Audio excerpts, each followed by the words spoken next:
Hi, this is Easy Pro 3 channel. In today's video, I will show you how to manage your favorites on Facebook. Before we get started, don't forget to subscribe and turn on the notification to keep you updated about this channel. So, let's go.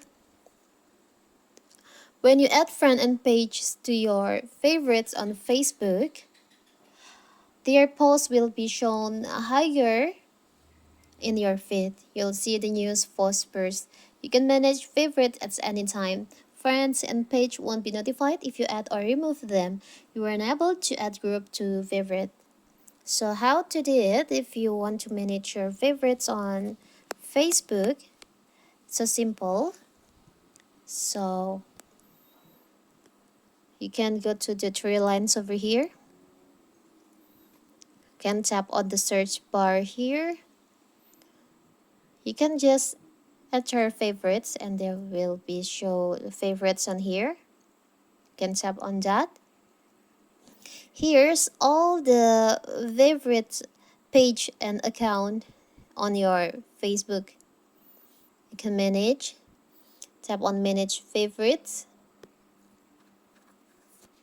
Here's all the page and friends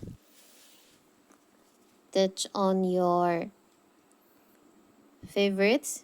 You can manage if you want to remove the page from your favorites. You can just tap on the three lines, three dots over here, and tap on remove from favorites, so they will be removed from your favorite list on Facebook. And if you want to add again, you can just tap on add for the account that you want to add to your favorites on the Facebook. It's so simple, right? So that is how to manage your favorites on Facebook. Don't forget to like and subscribe and turn on the notification to keep you updated about this channel. Thank you and see you.